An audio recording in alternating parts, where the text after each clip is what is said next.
Bienvenue à La Lettre Pro, le podcast IA, votre rendez-vous quotidien pour un tour d'horizon des actualités professionnelles de la radio et du podcast.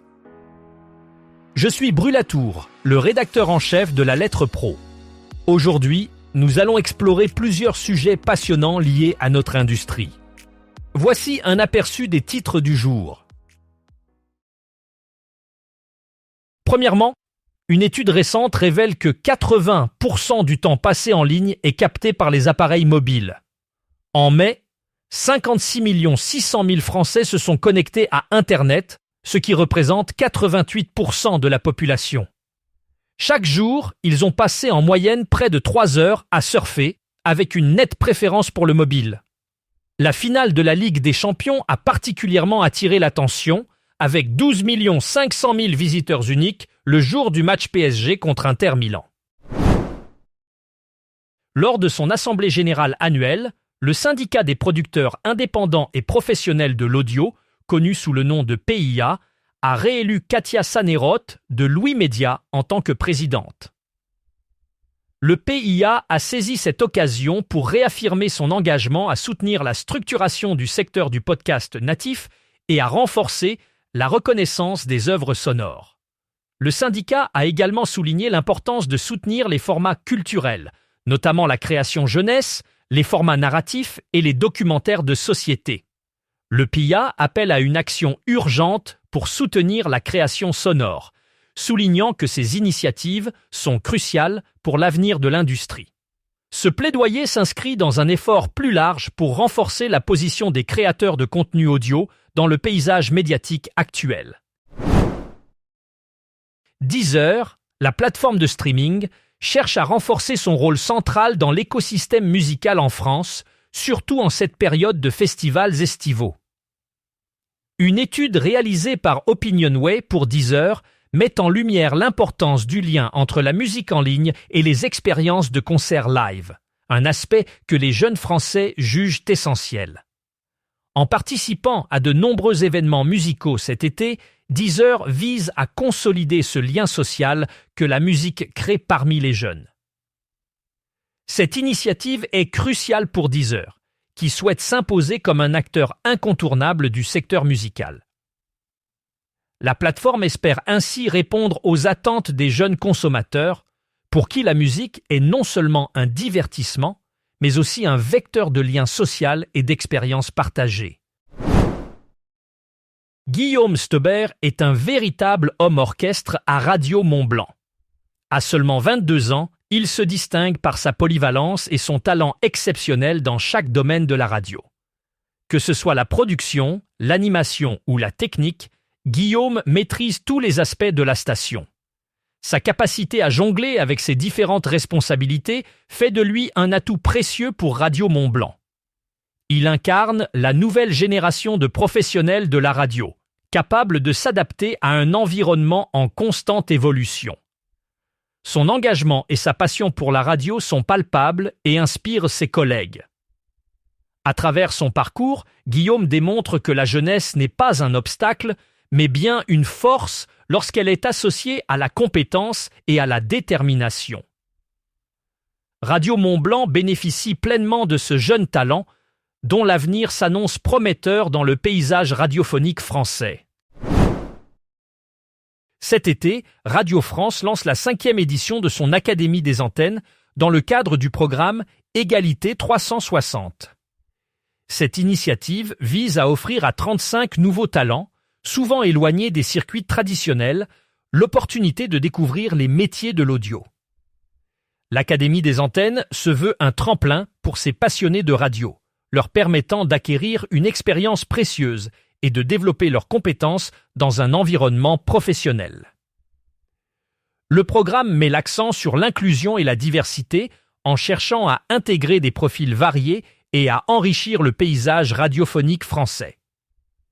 Cette démarche s'inscrit dans une volonté de renouveler les talents et de dynamiser l'industrie de l'audio en France, en ouvrant ses portes à de nouvelles voies et perspectives. En accueillant cette nouvelle promotion, Radio France continue de jouer un rôle clé dans la formation et l'émergence de la prochaine génération de professionnels de la radio. Le dernier rapport de Nielsen met en lumière un déséquilibre préoccupant dans l'allocation des budgets publicitaires. Alors que 54% des marketeurs mondiaux envisagent de réduire leur budget cette année, une distorsion existe entre la perception de l'efficacité des canaux publicitaires et leur performance réelle.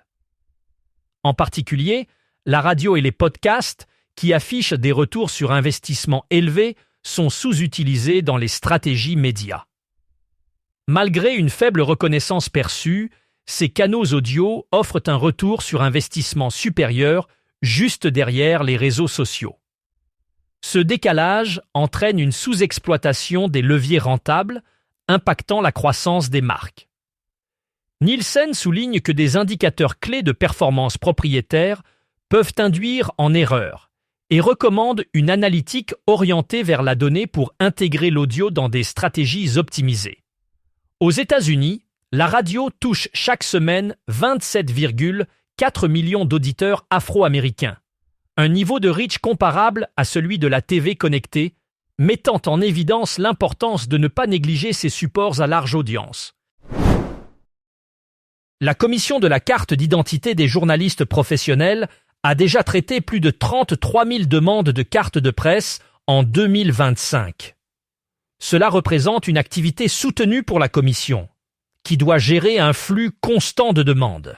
Bien que la majorité des cartes ait été accordées, plusieurs centaines de dossiers restent encore en attente ou en cours d'instruction.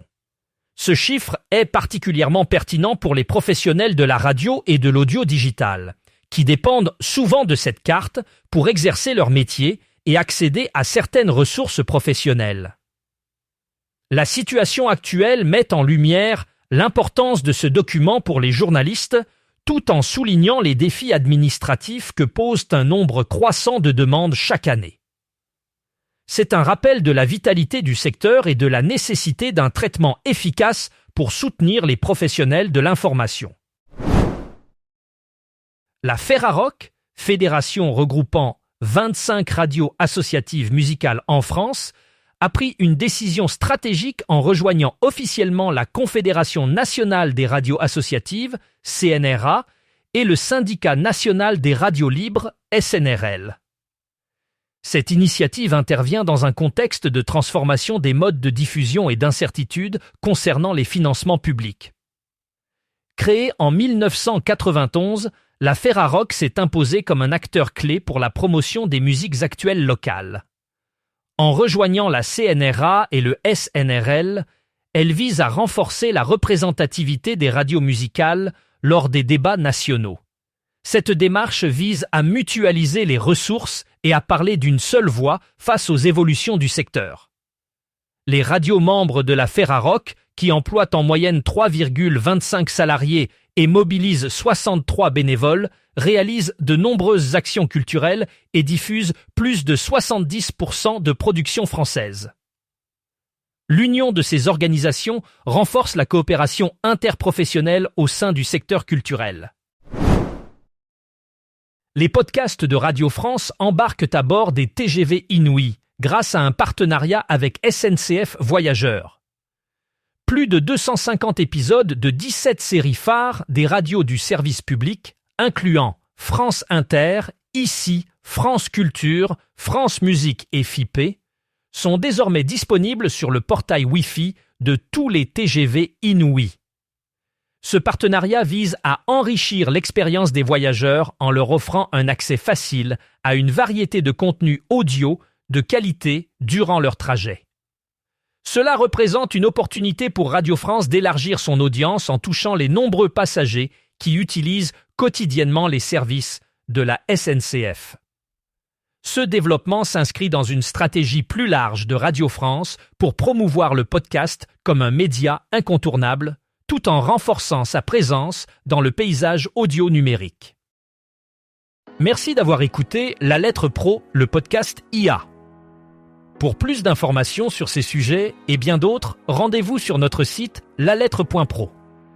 Vous pouvez également vous abonner à notre newsletter quotidienne pour ne rien manquer de l'actualité professionnelle de la radio et du podcast. À demain pour un nouvel épisode.